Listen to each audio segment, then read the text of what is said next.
Everyone, स्वागत है आप सबका हमारे channel DNS day night study में। तो आज जो आप लोग को मैं केमिस्ट्री का दूसरा चैप्टर पढ़ाने वाली हूँ वो है पॉलीमर्स। तो पॉलीमर्स हम स्टडी करने से पहले ये मैं आप लोग को बता दूँ कि इससे पहले आप लोग केमिस्ट्री का मेरे थ्रू बायोमोलिक्यूल चैप्टर पढ़ चुके हैं। तो आज जो हमें इस चैप्टर में देखना है इस वीडियो में वो रहेगा पॉलीमर्स। तो आइए शुरू करते हैं। सबसे पहले हम इसमें देख लेंगे कि हमें इस चैप्टर में क्या क्या टॉपिक्स है जिसे हमें कवर करना है। तो पॉलीमर्स में हम देखेंगे कि पॉलीमर होते क्या हैं, उन किस किस तरह से पॉलीमर्स बन सकते हैं और उनके अलग अलग टाइप्स क्या हैं। तो इसमें हमारा सबसे पहला टॉपिक बनता है क्लासिफिकेशन ऑफ पॉलीमर्स। अब क्लासिफिकेशन जो है पॉलीमर्स का वो किस किस बेसिस पे है, इस तरह से इसका 4-5 क्लासिफिकेशन है। तो पहला क्लासिफिकेशन जो है पॉलीमर्स का उसका बेसिस है सोर्स। तो बेस्ड ऑन सोर्स हमारा क्लासिफिकेशन है पॉलीमर्स का पहले। दूसरा क्लासिफिकेशन है based on structure of polymer. तो जैसा उनका स्ट्रक्चर है उस बेसिस पे भी पॉलीमर्स को अलग अलग तरह से कैटेगराइज किया गया है। इसके बाद हमारा तीसरा टॉपिक बनता है स्ट्रक्चर ऑफ पॉलीमर्स, जो कि है हमारा क्लासिफिकेशन। अब नेक्स्ट जो है वो है मोड ऑफ पॉलीमराइजेशन पे। तो किस तरह से पॉलीमराइजेशन चल रहा है प्रोसेस में, उस बेसिस पे भी हमारा क्लासिफिकेशन बेस्ड है। इसके बाद हमारा है classification based on molecular forces, मतलब पॉलीमर्स के बीच में जिस तरह का फोर्स जो है एक्ट कर रहा है उस बेसिस पे भी हमारे पॉलीमर्स जो हैं वो कैटेगराइज्ड किए गए हैं। इसके बाद हमारा टॉपिक बनता है टाइप्स ऑफ पॉलीमराइजेशन रिएक्शन। तो हमारे पॉलीमराइजेशन के अलग अलग टाइप्स हैं रिएक्शन के, उन्हें हमें पढ़ना है। इस चैप्टर में आपको 2 type of polymerization reaction cover करने हैं। इसके बाद हम लास्ट में कुछ छोटे छोटे टॉपिक्स देखेंगे जिसमें आता है कोपॉलीमराइजेशन, इसके बाद आता है नेचुरल रबर, इसके बाद आता है बायोडिग्रेडेबल पॉलीमर्स। तो ये कुछ छोटे टॉपिक्स हैं जिसे हम कवर करेंगे। इस सब को पढ़ने के बाद आपका एक अच्छा कमांड बन जाएगा जिसे आप एमसीक्यू क्वेश्चंस को एंट्रेंस एग्जाम में अच्छी तरह से देख पाएंगे। ये चैप्टर स्टार्ट करने से पहले एक चीज़ बता दूं कि मैं जो टॉपिक्स कवर करूंगी उसको अपने नोट्स में लिखते जाएंगे, क्योंकि इसमें बहुत सारे रिएक्शंस हैं जिसे मैं ज़्यादा से ज़्यादा आपको एक्सप्लेन कर पाऊँगी। आपको अगर उन्हें याद करना है तो उसे आप डेली लिखेंगे तो आपके वो दिमाग में बैठेगा। तो इस चैप्टर के नोट्स ज़रूर बना लीजिएगा। तो आइए शुरू करते हैं हमारे पहले टॉपिक से। तो अब हम लोग देख लेते हैं कि पॉलीमर्स आखिर होते क्या हैं। तो पॉलीमर्स बेसिकली मोनोमर्स होते हैं जो कि एक साथ जुड़कर पॉलीमर बनाते हैं। अब जब कोई भी छोटा छोटा मॉलिक्यूल आपस में जुड़कर एक बड़ा मॉलिक्यूल बनता है तो उसका एक तो मॉलिक्यूलर वेट बढ़ता है और दूसरा उसकी एक बड़ी सी ब्रांच बन जाती है, एक बड़ी सी चेन बन जाती है। तो यहाँ पे भी यही देखने को मिलता है कि ढेर सारे मोनोमर्स जब एक साथ लिंक हो जाते हैं, जुड़ जाते हैं, तो हम उसको एज अ होल एक पॉलीमर का नाम देते हैं जिसका एक हाई मॉलिक्यूलर वेट और मास होता है। तो ये है अबाउट पॉलीमर्स। तो इसी प्रोसेस को, जो पॉलीमर्स बनने की जो प्रोसेस है, उसी को कहा जाता है पॉलीमराइजेशन। अब हम देख लेंगे कि किस किस मेथड या मोड से हम अलग अलग पॉलीमर्स को कैटेगरी में अलग अलग डालते हैं। तो हमारा पहला क्लासिफिकेशन है पॉलीमर्स का बेस्ड ऑन सोर्स, कि कहाँ से वो निकल कर आ रहे हैं। अब इस बेसिस पे अगर हम पॉलीमर्स को कैटेगरी में रखें तो इनके 3 कैटेगरीज बन के तैयार होते हैं। पहला है नेचुरल हमारा पॉलीमर्स, उसके बाद आता है सेमी सिंथेटिक पॉलीमर और तीसरा कैटेगरी है सिंथेटिक पॉलीमर। तो नेचुरल से सेमी और सेमी सिंथेटिक से सिंथेटिक, ये 3 टाइप ऑफ पॉलीमर्स बनते हैं जब हम सोर्स के बेसिस पे उन्हें अलग अलग कैटेगरी में रखें। अब अगर हम बात करें नेचुरल पॉलीमर्स की, तो नेचुरल पॉलीमर्स में आते हैं प्रोटीन्स, जो कि आपको पता है एमिनो एसिड से मिलकर बने। अब आपको पता है एमिनो एसिड आपस में जब लिंक होंगे तभी एक बड़ा प्रोटीन बनेगा। तो हुआ ना कि मोनोमर्स ज्वाइन हुए तभी एक पॉलीमर रेडी हुआ। तो ये एक नेचुरल पॉलीमर है। तो प्रोटीन्स हो गए, फिर सेल्यूलोज और स्टार्च रेजिन्स, ये सब भी क्या है, अ फॉर्म ऑफ कार्बोहाइड्रेट्स हैं जो कि ग्लूकोज से या फिर अलग अलग कार्बोहाइड्रेट से मिलकर ये बड़े मॉलिक्यूल्स रेडी होते हैं। स्टार्च वगैरह देखिए, ग्लूकोज की बड़ी बड़ी चेन्स जब बन के रेडी हो जाती है तो हम उसे स्टार्च का नाम देते हैं। तो एक तरह से ये सब एक नेचुरल पॉलीमर के रूप में बाहर आते हैं। अब अगर बात करें सेमी सिंथेटिक पॉलीमर की, तो सेमी सिंथेटिक में आता है सेल्यूलोज नाइट्रेट और रेयॉन। तो ये सब सेमी सिंथेटिक पॉलीमर्स में आते हैं, कंप्लीटली सिंथेटिक नहीं है, ना तो कंप्लीटली हमारे नेचुरल है। अब अगर बात करें हम यहाँ पे सिंथेटिक पॉलीमर्स की, तो इसमें आ जाता है प्लास्टिक, जिसे हम कहते हैं पॉलीइथीन। इथीन आप पढ़े होंगे केमिस्ट्री में, C2H2 होता है, तो इथीन C2H4 होता है। तो इसी का जब बहुत सारे फॉर्म्स चेन बन के एक रेडी हो जाएगा, तो हम उसे कहते हैं पॉलीइथीन, या तो आप कह पाते हैं इसे कि ये एक प्लास्टिक। अब इसके अलावा बन के रेडी है नायलॉन 6,6, जो कि हमारा एक तरह के फाइबर्स होते हैं। और तीसरा है हमारा बूना S, जो कि एक तरह का हमारा कैसा पॉलीमर है, रबड़ के फॉर्म में होता है ये प्रेजेंट। तो ये सारे तीनों टाइप्स हो गए हमारे on the basis of source.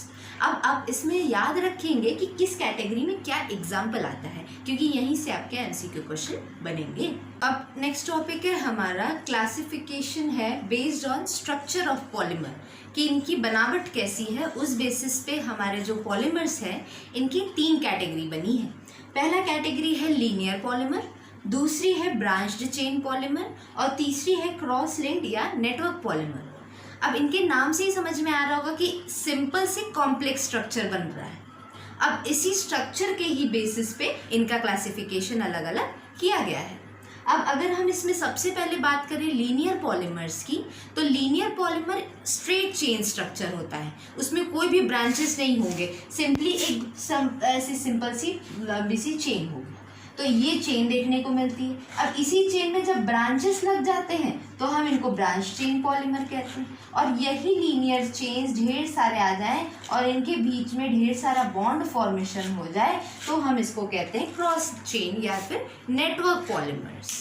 तो इसमें देखिए लीनियर पॉलीमर की अगर हम बात करें, तो इसमें ये स्ट्रेट चेन पॉलीमर होता है जिसमें कोई भी ब्रांचेस नहीं लगे होते हैं। तो इसमें आता है हमारा हाई डेंसिटी का पॉलीथीन और साथ में PVC, पॉलीविनाइल क्लोराइड। इसके बाद बात करें अगर ब्रांच्ड चेन पॉलीमर्स की, तो इसमें क्या होगा, लीनियर चेन रहेगी, उसी में ऊपर नीचे ब्रांचेस लग जाएंगे। अब ये देखने को मिलता है आपको पॉलीथीन में ही, लेकिन इसमें लो डेंसिटी होती है, इसमें हाई डेंसिटी होगी, इसमें लो डेंसिटी पॉलीथीन होता है। अब बात करें अगर क्रॉस लिंक्ड या तो नेटवर्क पॉलीमर्स की, तो इसमें आता है बेकेलाइट और मेलामाइन। इसमें क्या होगा, लीनियर पॉलीमर्स आपस में ही लिंक्ड होते हैं कोवैलेंट बॉन्ड के थ्रू, तो हम कहते हैं कि ये लीनियर पॉलीमर से अब हम इसको कह सकते हैं कि क्रॉस लिंक्ड या तो नेटवर्क पॉलीमर हमारा रेडी हो गया है। तो इसमें भी आप फोकस करेंगे इनके क्लासिफिकेशन और इसमें दिए गए एग्जाम्पल्स पे, ये याद करेंगे आप। तो ये हो गया हमारा क्लासिफिकेशन बेस्ड ऑन स्ट्रक्चर। तो अब हमारा टॉपिक है classification based on mode of polymerization. तो मोड ऑफ पॉलीमराइजेशन के बेसिस पे हमारे पास 2 कैटेगरी है।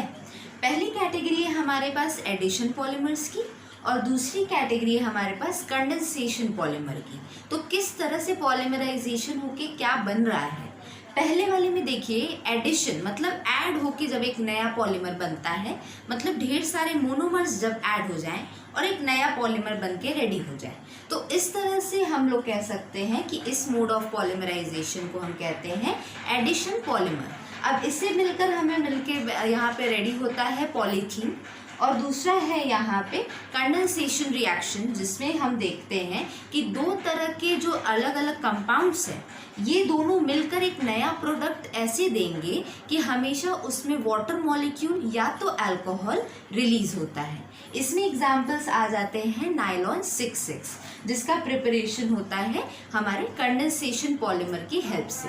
तो इसका एक तरह से आइडेंटिटी है हमारे यहाँ पे कि वाटर जो है ये रिलीज हो जाएगा या तो अल्कोहल रिलीज हो जाएगा। ओके, तो इस हिसाब से हमारे पास ये 2 कैटेगरीज प्रेजेंट है।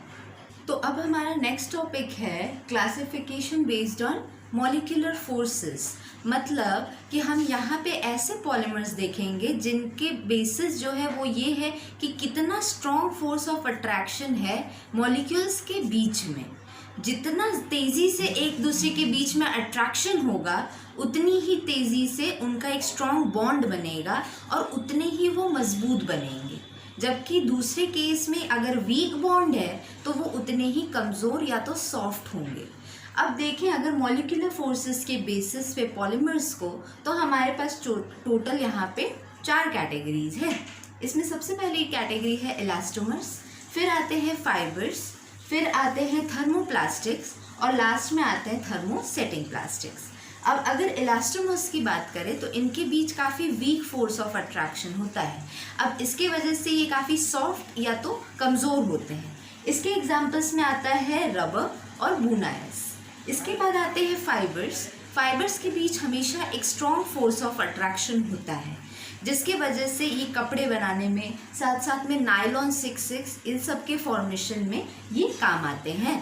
इसके बाद बात करें अगर थर्मोप्लास्टिक्स की, तो थर्मोप्लास्टिक्स के बीच का जो फोर्स ऑफ अट्रैक्शन होता है ये थोड़ा वीक होता है, लेकिन हम कह सकते हैं कि इलास्टोमर्स के कंपैरिजन में ये मजबूत होते हैं, जबकि फाइबर्स के कंपैरिजन में थोड़े से वीक पड़ते हैं।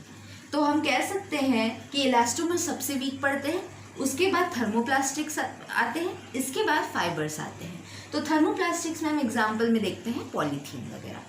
इसके बाद आता है थर्मोसेटिंग प्लास्टिक्स। ये सब ऐसे प्लास्टिक्स में ऐसे पॉलीमर्स आते हैं जिनको हीट करते ही ये तुरंत एक हार्ड मास बन जाते हैं, काफ़ी स्ट्रॉन्ग फोर्स ऑफ अट्रैक्शन के साथ जुड़ जाते हैं। तो इसमें आता है बेकेलाइट और मेलामाइन। तो ये हैं हमारे 4 categories which is based on molecular forces. अब हमारा टॉपिक है टाइप्स ऑफ पॉलीमराइजेशन रिएक्शन। तो हमारे पॉलीमराइजेशन रिएक्शन के यहाँ पे 2 टाइप्स हैं। पहला है हमारे पास एडिशन और चेन ग्रोथ पॉलीमराइजेशन, मतलब एक चेन बन जाएगी एडिशन प्रोसेस से। टर्म से ही देखिए ये चीज़ क्लियर हो रही है। और दूसरा कैटेगरी है कंडेंसेशन पॉलीमराइजेशन और स्टेप ग्रोथ पॉलीमराइजेशन। तो एडिशन रिएक्शन में, एडिशन वाले रिएक्शन ऑफ पॉलीमराइजेशन में क्या होता है, ढेर सारे मोनोमर्स जिनमें मोर देन डबल बॉन्ड या ट्रिपल बॉन्ड लगा हुआ है, वो सब एक चेन में अरेंज हो जाते हैं जब, तो उसे हम कहते हैं एडिशन या तो चेन ग्रोथ पॉलीमराइजेशन। हमेशा ये चेन में ही ये फॉर्मेशन चलेगा और इसमें मोनोमर्स के बीच में डबल या तो ट्रिपल बॉन्ड लगा होता है। तो इस हिसाब से जब पॉलीमर्स बनते हैं तो हम उन्हें कहते हैं कि हमारे पास एडिशन या फिर चेन ग्रोथ पॉलीमराइजेशन का एक एग्जाम्पल है। इसके बाद अगर हम बात करें कंडेंसेशन पॉलीमराइजेशन की, तो इसमें क्या होता है, ढेर सारे मोनोमर्स मिलके इसमें भी पॉलीमर्स बनाएंगे, लेकिन डिफरेंस क्या रहेगा, इसमें हमेशा क्या होता है, बाय प्रोडक्ट में वाटर मॉलिक्यूल या तो अल्कोहल रिलीज हो जाता है रिएक्शन प्रोसीड होते होते। रिएक्टेंट से जब तक प्रोडक्ट बन रहा है उसके बीच में हमेशा अल्कोहल या तो वाटर रिलीज हो जाता है और हमें एक नया पॉलीमर बनता है या मिलता है। तो ये डिफरेंस है between addition and condensation polymerization. अब हम लोग बात कर लेते हैं छोटे मोटे टॉपिक्स की, जहाँ से काफ़ी इंपॉर्टेंट क्वेश्चंस बन सकते हैं। सबसे पहले हम 2 छोटे टॉपिक्स की बात करेंगे, जो है कोपॉलीमराइजेशन और दूसरा है नेचुरल रबर। तो कोपॉलीमराइजेशन क्या होता है, इसमें देखिए को का मतलब क्या है, जब ढेर सारे लोग एक साथ कोलैबोरेट करें, साथ में आए, और पॉलीमराइजेशन प्रोसेस आप जान ही रहे हैं। तो जब पॉलीमराइजेशन में ढेर सारे मोनोमर्स एक साथ आके पॉलीमराइज होने की कोशिश करते हैं, तो हम उसे कहते हैं कि यहाँ कोपॉलीमराइजेशन चल रहा है। अब इसमें क्या है, एग्जाम्पल आता है स्टीरीन और मेथाक्राइलेट। 2 एग्जाम्पल्स इसके इम्पॉर्टेंट हैं। ये दोनों ही एग्जाम्पल्स इसको हमेशा डिनोट करते हैं कि कोपॉलीमराइजेशन इसके अंदर चल रहा है। अब इसमें क्या है, इसके बाद आता है हमारा दूसरा टॉपिक जो है नेचुरल रबर।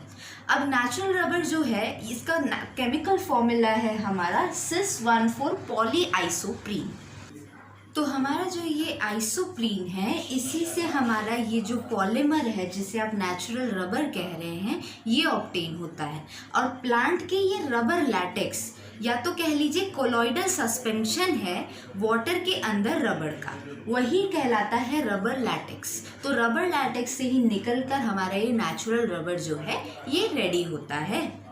अब आ जाते हैं हम लोग इस चैप्टर के लास्ट 2 टॉपिक पे, जो है वल्कनाइजेशन ऑफ रबर और लास्ट है बायोडिग्रेडेबल पॉलीमर्स। सबसे पहले बात कर लेते हैं कि वल्कनाइजेशन ऑफ रबर क्या है।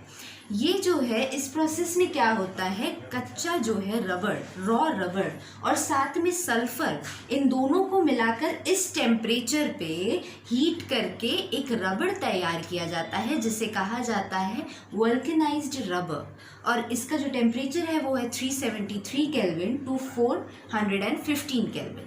तो इसी से हमें वल्कनाइजेशन ऑफ रबड़ कहते हैं इस प्रोसेस को, जब रॉ रबड़ और सल्फर को साथ में लाके ट्रीट किया जाता है, रिएक्शन करवाया जाता है। इसके बाद बात कर लेते हैं बायोडिग्रेडेबल पॉलीमर्स। हम ज़्यादातर ऐसे पॉलीमर्स जानते हैं जो कि केमिकली बहुत ज़्यादा हेल्थ के लिए नुकसानदेह हैं या तो हमारे एनवायरनमेंट के लिए हेल्दी नहीं है, तो इसलिए हम ऐसे पॉलीमर्स भी बना के रखे हैं जो कि बायोडिग्रेडेबल होते हैं, इजीली डिकम्पोज हो जाएं, एनवायरनमेंट के लिए फ्रेंडली रहें। तो ऐसे पॉलीमर्स जो हैं वो हैं हमारा PHBV और नायलॉन टू नायलॉन 6। ये इनके एग्जाम्पल्स याद रखेंगे, क्वेश्चन पूछ सकता है। तो ये हैं हमारे बायोडिग्रेडेबल पॉलीमर्स। यहाँ हमारा ये चैप्टर कंप्लीट होता है और हम अब देख लेते हैं कुछ MCQ क्वेश्चंस, जिसे आप देखकर अच्छी तरह से क्लियरली समझ पाएंगे कि क्या क्या क्वेश्चंस आपको पूछ सकता है। तो हमारा पहला क्वेश्चन है विच पॉलीमर्स ऑकर नेचुरली। तो इसका आंसर हो जाएगा स्टार्च एंड सेल्यूलोज। ये नेचुरली प्लांट्स में पाए जाते हैं। इसके बाद क्वेश्चन है Bakelite is obtained from phenol bye reacting with. तो ये किससे रिएक्ट करके बनते हैं, HCHO मतलब फॉर्मल्डिहाइड। ऑप्शन नंबर ए इसका सही है। इसके बाद है मोनोमर्स ऑफ बूना SR। तो ये हो जाएंगे हमारे स्टीरीन और बूटाडाइईन। ऑप्शन नंबर ए इसका सही होगा। इसके बाद हमारा क्वेश्चन है which of the following polymer is prepared by condensation polymerization. तो कंडेंसेशन पॉलीमराइजेशन से कौन सा पॉलीमर बनता है, नायलॉन 6,6। तो ऑप्शन नंबर डी। इसके बाद क्वेश्चन है कि ये जो हमारे पास ऑब्टेन्ड है ये एक क्या है, तो ये होमोपॉलीमर है। तो इसका आंसर हो जाएगा ऑप्शन नंबर डी। हम पढ़ चुके हैं कि होमोपॉलीमर्स क्या होते हैं। इसके बाद हमारा क्वेश्चन है which of the following is a chain growth polymer. तो चेन ग्रोथ पॉलीमर कौन सा हो जाएगा, तो इसका आंसर हो जाएगा पॉलीस्टीरीन। ये एक चेन ग्रोथ पॉलीमर है।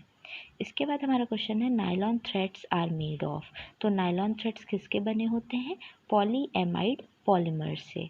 तो इसका आंसर हो जाएगा हमारा ऑप्शन नंबर डी। इसके बाद हमारा क्वेश्चन है polymer of formation from monomer starts by. तो ये स्टार्ट होता है by condensation reaction between monomers. तो इसका आंसर हो जाएगा हमारा ऑप्शन नंबर ए।